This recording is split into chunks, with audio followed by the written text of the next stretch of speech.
Hello children. So in the previous class we discussed about acids in general, right?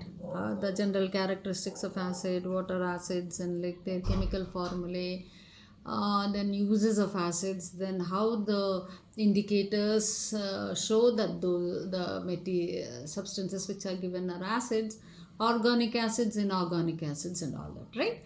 Now similarly we are going to have a general discussion about the base.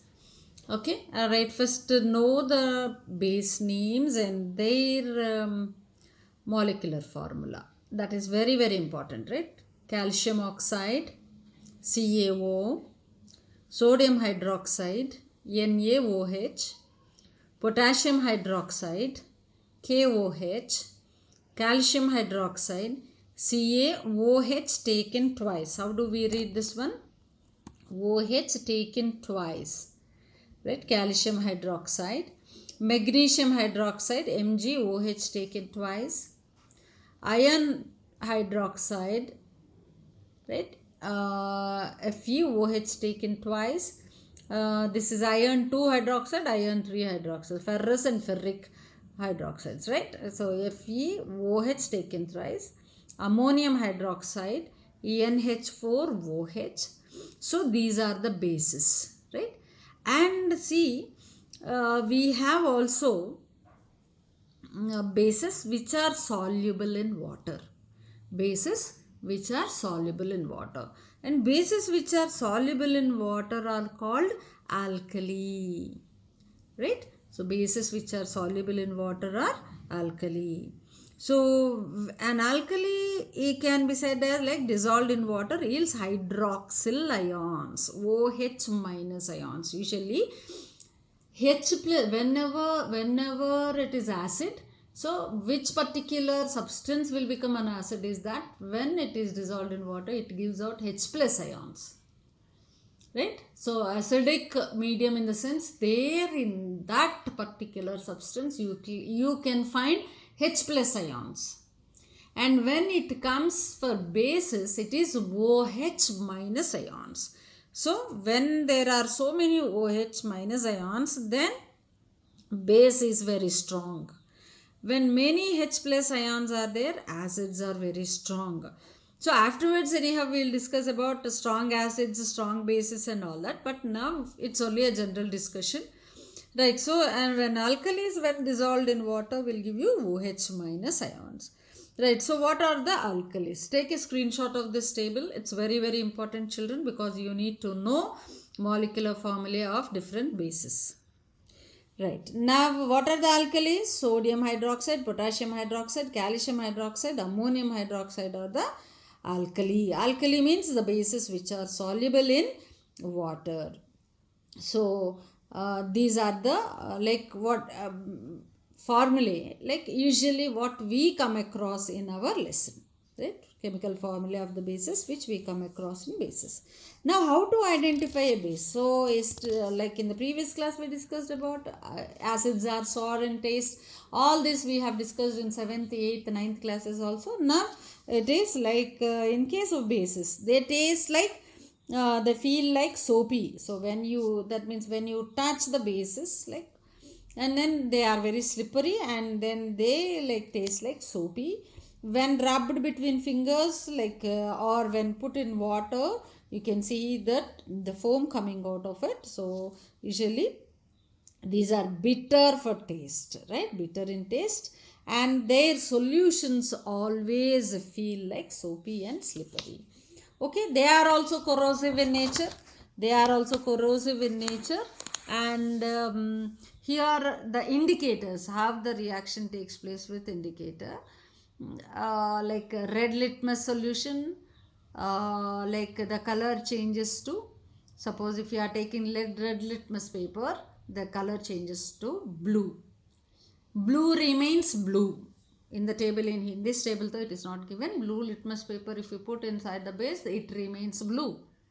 Red will convert into blue, and then when it comes to methyl orange, it converts into yellow, right? Methyl orange solution, if you put a base into it, or into the base if you put 1 or 2 drops of methyl orange, it converts into yellow.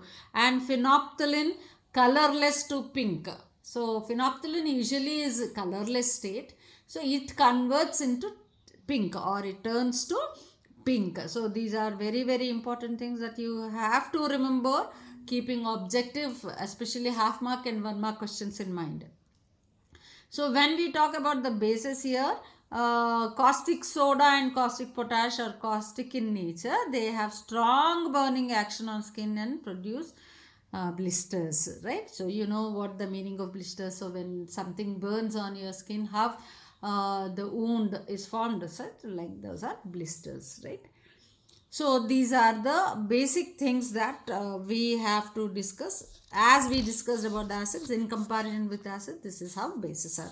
So here you can compare and contrast between acids and bases, right? So now coming to the part of uses of bases, right? So now when you talk about sodium hydroxide, NaOH, right, that is what we call as caustic soda. In where it is used in manufacture of soap, paper, artificial silk, that is what we call as rayon material, textiles, medicines, and several industrial chemicals, as well as in the refining of petroleum, as well as an electrolyte in alkaline batteries. Right, and when it comes to calcium hydroxide, in preparation of mortar, plaster, and whitewash, in the manufacture of bleaching powder, right, for neutralizing acidity of soil and in softening hard water. Next, ammonium hydroxide as a reagent in laboratory, in removing grease from glass panes, ink pots from clothes, right, and in manufacture of nylon, even in like see stains, ink stains from clothes, even acids are used, and the bases are also used in the manufacture of nylon, plastics, fertilizers. Remember children, very exclusively the question will be asked, right? So there are few things which are commonly used in preparing so many things. Magnesium hydroxide as an antacid to neutralize acidity produced due to overeating, right? Usually you'll be going and taking dizene tablets and all that. So those are like a product of magnesium hydroxide, that is an antacid, all right? So which usually we recommend to take like and all those things also, like where that discomfort that we will be getting because of overeating or acidity. So antacids, right? So this is all about bases. So, and in the next class we are going to discuss about the activities, like even bases, they react with metals and all that. So how and what are all the byproducts when an acid or a base reacts with different materials? So this we are going to see in the next class, right? And now like already I said, for acids you have to write a test, and now I am going to extend this to bases also. So in this, general properties of the bases, right, the types of bases, alkali and non-alkali bases, right, and then bases and their uses, and how the indicators react with bases or bases react with indicators, right? So these are all the things that you have to write along with the acids part, and tomorrow you are going to have a slip test in both compare and contrast between acids and bases in the properties, uses, and the reaction with the indicators. Okay, all right, so I'll stop it here, and so in the next class we'll complete all the activities in one go, because almost all are of similar kind, right? And then next we'll continue with the pH scale.